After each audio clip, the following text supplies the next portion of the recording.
My hero. That's who I chase. Now, when I was 15 years old, I had a very important person in my life come to me and say, who's your hero? And I said, I don't know, I got to think about that. Give me a couple of weeks. I come back 2 weeks later. This person comes up and says, who's your hero? I said, I thought about it. You know who it is? I said, it's me in 10 years. So I turned 25 10 years later. That same person comes to me and goes, so are you a hero? And I was like, not even close. No. She said, why? I said, because my hero is me at 35. So you see, every day, every week, every month, and every year of my life, my hero's always 10 years away. I'm never going to be my hero. I'm not going to attain that. I know I'm not. And that's just fine with me because that keeps me with somebody to keep on chasing. I'm going to talk to you about some things I've learned in my journey. Most from experience, some of them I heard in passing. Many of them I'm still practicing, but all of them I do believe are true. Life is not easy. It is not. Don't try to make it that way. Life's not fair. It never was. It isn't now, and it won't ever be. Do not fall into the trap, the entitlement trap, of feeling like you're a victim. You are not. Get over it and get on with it. And yes, most things are more rewarding when you break a sweat to get them. Happiness is an emotional response to an outcome. If I win, I will be happy. If I don't, I won't. And I say, if happiness is what you're after, then you're going to be let down frequently, and you're going to be unhappy much of your time. Joy, though. Joy is a different thing. It's something else. Joy is not a choice. It's not a response to some result. It's a constant. Joy is the feeling that we have from doing what we are fashioned to do, no matter the outcome. Now, personally, as an actor, I started enjoying my work and literally being more happy. Define success for yourself. Now, check this out. I'm in south of New Orleans a few years ago, and I went to a voodoo shop. And they had this wooden partition against the wall with these columns. And in these columns were all these vials of these magic potions, right? And the headings above each potion defining what they would give you were things like fertility, health, family, legal help, energy, forgiveness, money. Guess which column was empty? Money. Let's admit it. Money is king today. It's what makes the world go round. It is success. The more we have, the more successful we are, right? Now, I would argue that our cultural values have even been financialized. Humility is not in vogue anymore. It's too passive. It's a get-rich-quick on the internet, richest 15 minutes of fame world that we live in, and we see it every day. But we all want to succeed, right? So the question that we got to ask ourselves is what success is to us, what success is to you. Is it more money? Maybe it's a healthy family. Maybe it's a happy marriage. Maybe it's to help others, to be famous, to be spiritually sound, to leave the world a little bit better place than you found it. Continue to ask yourself that question. Now, your answer may change over time, and that's fine. But do yourself this favor. Whatever your answer is, don't choose anything that will jeopardize your soul. Prioritize who you are, who you want to be, and don't spend time with anything that antagonizes your character. Don't drink the Kool-Aid, man. It tastes sweet, but you will get caffeine. Quite wishing it'll make you the Friday nights a most which recommended to it number.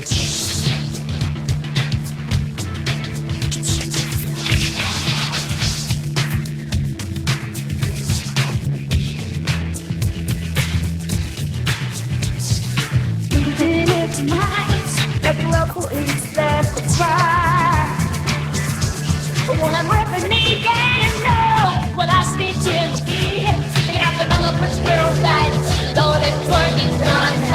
Don't let people in me.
tomorrow. All right, life is not a popularity contest. Be brave, take the hill, but first answer that question, what's my hill? So first, we have to define success for ourselves. And then we have to put in the work to maintain it. Take that daily tally. Tend our garden. Keep the things that are important to us in good shape. Where you are not is as important as where you are. Defining ourselves by what we are not is the first step that leads us to really knowing who we are. You know that group of friends that you hang out with that they really might not bring out the best in you? You know, they gossip too much, or they're kind of shady. They really aren't going to be there for you in a pinch. Or how about that bar that we keep going to that we always seem to have the worst hangover from? Or that computer screen, right? That computer screen that keeps giving us an excuse not to get out of the house and engage with the world and get some real human interaction. Or how about that food that we keep eating? The stuff that tastes so good going down, it makes us feel like crap the next week. We feel lethargic and we keep putting on weight. Well, those people, those places, those things, stop giving them your time and energy. Just don't go there. I mean, put them down. And when you do this, when you do put them down, when you quit going there, when you quit giving them your time, you inadvertently find yourself spending more time and in more places that are healthy for you, that bring you more joy. Why? Because you just eliminated the who's, the where's, the what's, and the when's that were keeping you from your identity. Like, trust me, too many options, I promise you, too many options will make a tyrant of us all. All right, so get rid of the excess, the wasted time. Decrease your options. And if you do this, you will have accidentally, almost innocently, put in front of you what is important to you by process of elimination. Knowing who we are is hard. It's hard. So give yourself a break. Eliminate who you are not first, and you're going to find yourself where you need to be. Don't leave crumbs. And the beauty of delayed gratification. So what are crumbs? Well, the crumbs I'm talking about are the choices that we make that make us have to look over our shoulder in the future. You didn't pay that guy back the money that you owed him, and tonight you just saw him 3 rows behind you. Shit. You slept around on your spouse and you just found out that tomorrow she and the lady you're having an affair with are going to be at the same PTA meeting. Shit again. You drank too much last night. You're too hungover to drive your son to his 8 a.m. Saturday morning baseball practice. These are the crumbs. They come in the form of regret, guilt, and remorse. You leave crumbs today, they will cause you more stress tomorrow. And they disallow you from creating a customized future in which you do not have to look over your shoulder. So let's flip the script. Instead of creating outcomes that take from us, let's create more outcomes that pay us back, fill us up, keep your fire lit, turn you on for the most amount of time in your future. These are the choices I'm talking about. And this is the beauty of delayed gratification. All right, tee yourself up. Do yourself a favor. Make the choices, the purchases today that pay you back tomorrow. Residuals. In my business, we call it mailbox money. If I do my job well today, and that movie keeps rerunning on TV, 5 years from now,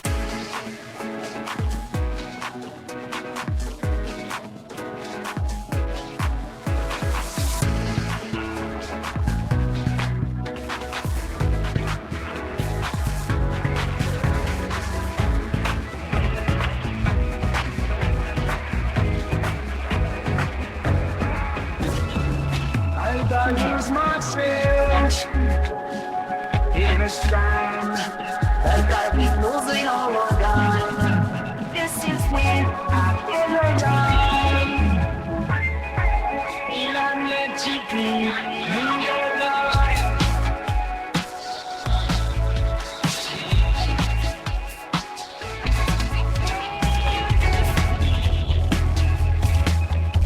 The victims of you won't dance with me, smile. That's the light of the sky.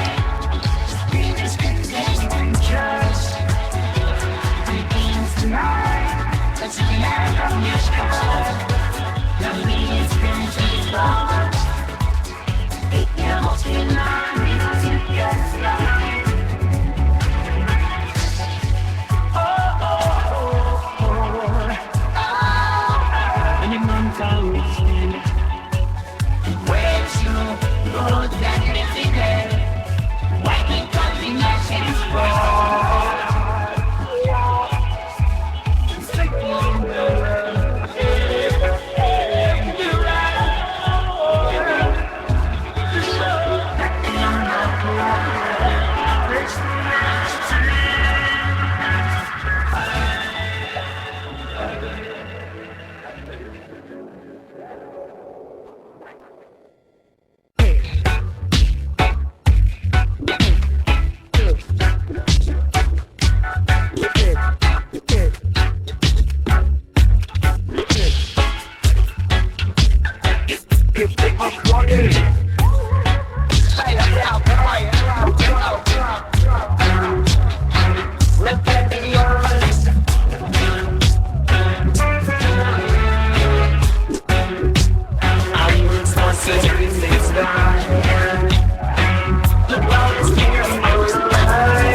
my soul make me feel alive.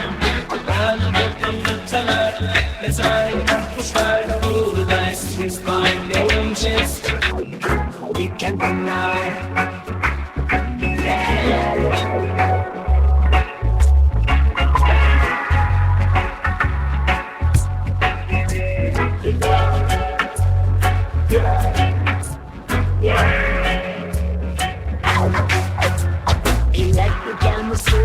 Make me feel alive.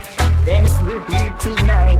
Let's light a different sky. The deep is concentrated. He take you tonight. Let's get lost in reason and let it ride. I need some space. The night's perfect. And we'll never forget the best for now. I don't want you to coming back. We have some words to write. The road in eyes. Yes, I am suddenly you spend my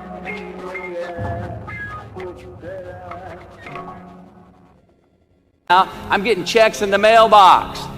It's a heck of a deal. So whether it's prepping the coffee maker the night before, so all you got to do is press the button in the morning, or getting ready for the job interview early so you don't have to cram the night before, or choosing not to hook up with that married woman because you know you're going to feel horrible about it tomorrow and her husband carries a gun, or paying your debts on time so that when you do see that guy 3 rows back tonight, you don't have to hunker down in your seat hoping that he don't see you.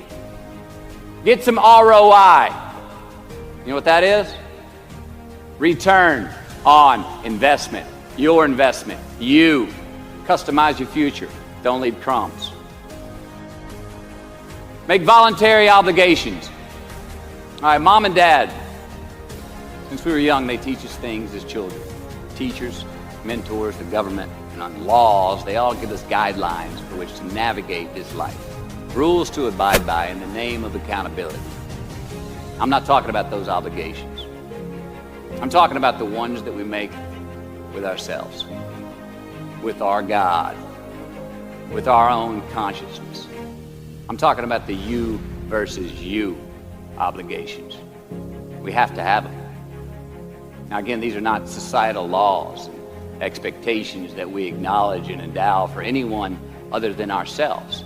These are faith-based obligations that we make on our own. These are not the lowered insurance rates for a good driving record. You will not be fined or put in jail if you do not gratify these obligations I speak of. No one else governs these but you. They are your secrets with yourself, your own private counsel, personal protocols. And while nobody throws you a party when you abide by them, no one's going to arrest you when you break them either, except yourself. Or some cops who got a disturbing the peace call at 2:30 in the morning because you were playing bongos in your birthday suit. That was me. An honest man's pillow is his peace of mind. And when you lay down on that pillow at night, no matter who's in your bed, we all sleep alone. These are your personal Jiminy Crickets, and there are not enough cops in the entire world to police them. It's on you. it's on you. A roof is a man-made thing. This may cut a little close to the bone since the geography, but I think we all were there and we'll all remember where we were. But in January the 3rd, 1993, it was the NFL playoffs, and your Houston Oilers were playing the Buffalo Bills. The Oilers were up 28-3 at halftime, 35-3 early in the third. Frank Reich and the Bills come back to win 41-38 in overtime for one of the greatest comebacks in NFL history. Yeah, the Bills won, but they didn't really beat the Oilers. The Oilers lost that game. They beat themselves. Y'all remember that? Why? Why'd they beat themselves? Or how? Was it because at halftime they put a ceiling, a roof, a limit on their belief in themselves, aka the prevent defense? Or maybe they started thinking about the next opponent in the playoffs at halftime. I mean, they were up. Then they came out and played on their heels, lost the mental edge the entire second half, and voila, they lost. In a mere 2 quarters, defensive coordinator Jim Eddy went from being called the defensive coordinator of the year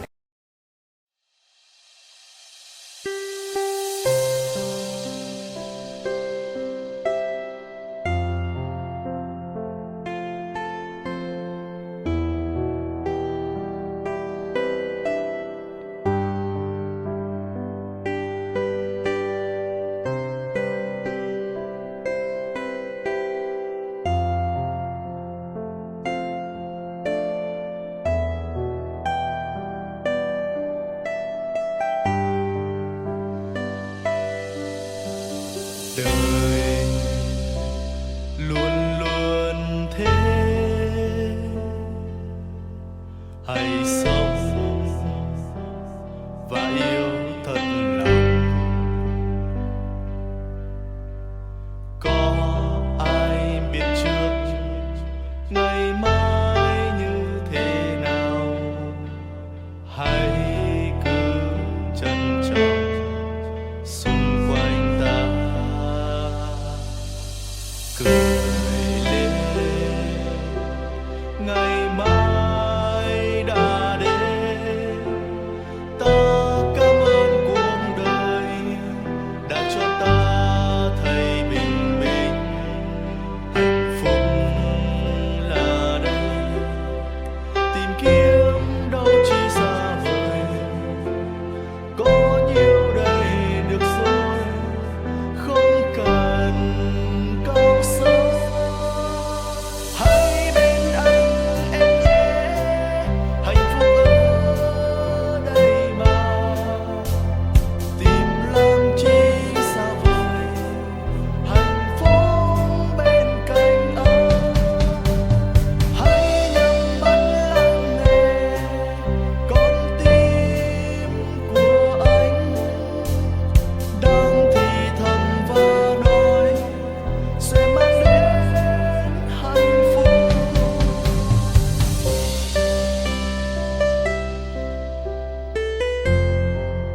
and the man first in line to be a head coach next year to a man without a job in the NFL. You ever choked? Nobody has ever choked? I have. You know what I'm talking about, fumbling at the goal line, stuck your foot in your mouth once you got to the microphone, had a brain freeze on the exam that you were totally prepared for, forgot the punchline to a joke in front of 4,000 graduating students at the University of Houston commencement.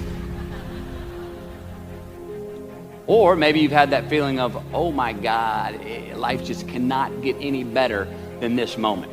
And ask yourself, do I deserve this? Now what happens when we get that feeling?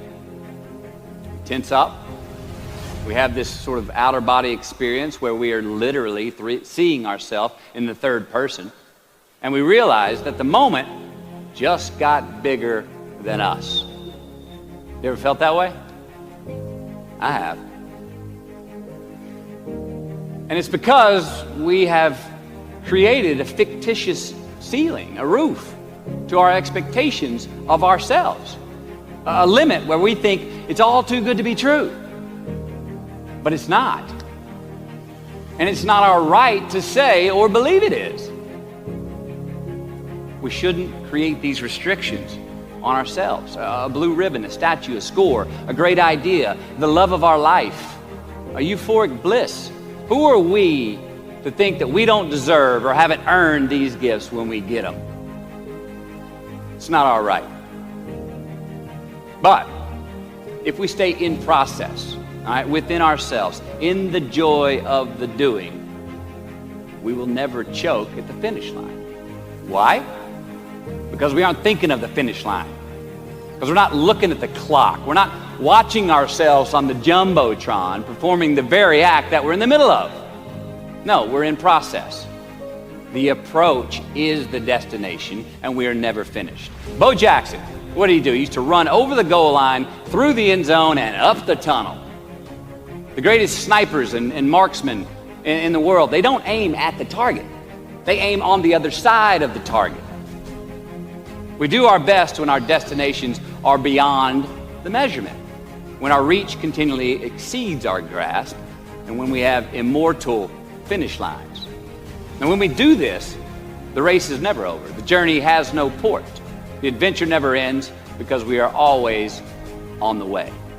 So do this, and let somebody else come up and tap you on the shoulder and say, hey, you scored.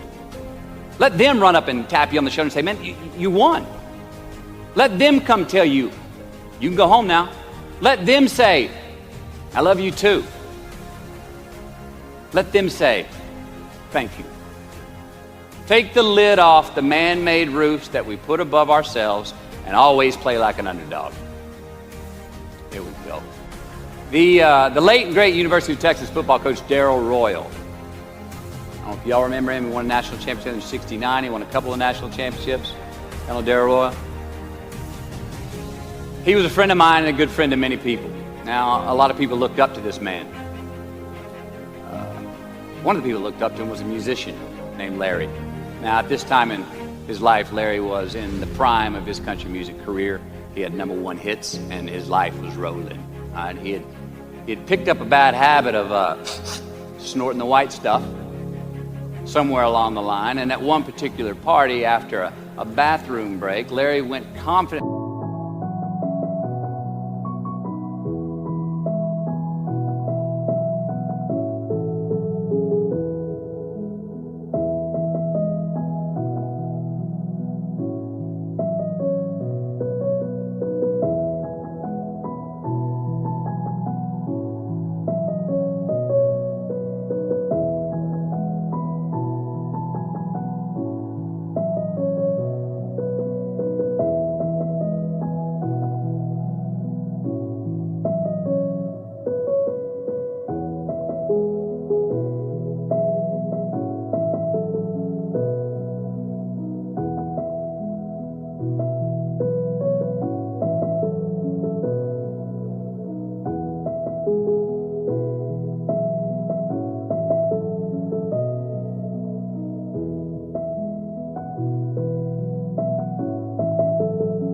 Up to his mentor, Darrell. and he started telling him a story.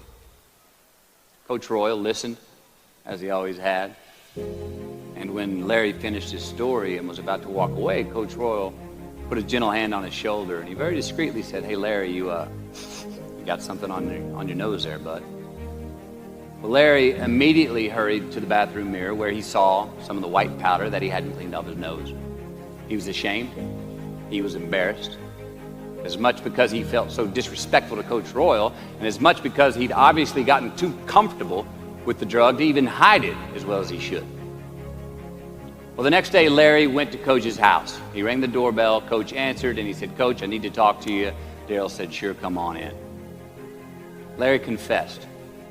He purged his sins to Coach. He told him how embarrassed he was and how he had lost his way in the midst of all this fame and fortune.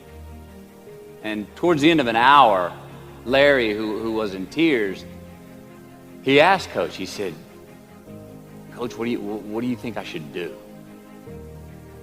And Coach, being a man of few words, just looked at him and calmly said, "Larry, I have never had any trouble turning the page in the book of my life." Larry got sober that day, and he's been sober for the last 40 years. You ever get in a rut?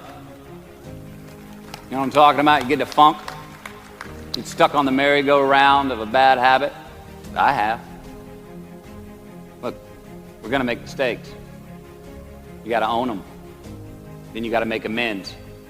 And then you got to move on.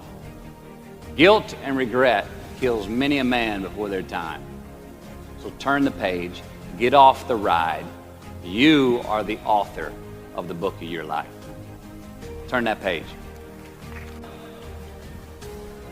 Give your obstacles credit. You know those no fear t-shirts that were out? I don't know. People used to wear them 10 years ago. No fear. You may remember those, or it's just me? I saw them everywhere. All right. I don't get them, and I never did. I mean, I try to scare myself at least once a day. I mean, I get butterflies every morning before I go to work. I was nervous before I got here to speak tonight. I think fear is a good thing. Now, why? Because it increases our need to overcome that fear. All right, so say your obstacle is fear of rejection. All right, you want to ask her out, or you want to ask him out, but you fear that he or she may say no. All right, you want to ask your boss for that promotion, but you're scared he's going to think you're overstepping your bounds. Well, instead of denying those fears, declare them. Say the fear out loud. Admit it. Give them the credit they deserve. Don't get all macho and act like they're no big deal. And don't get paralyzed by denying that they exist and therefore abandoning your need to overcome them. I mean, I'd even subscribe to the belief that we're all destined to have to do the thing that we fear the most anyway, at some point. So give your obstacles credit, and you will, 1, find the courage to overcome them, or you will, 2, see more clearly that they're not really worth prevailing over. So be brave, have courage, and when you do, you get stronger, you get more aware, you get more respectful of yourself and that which you fear.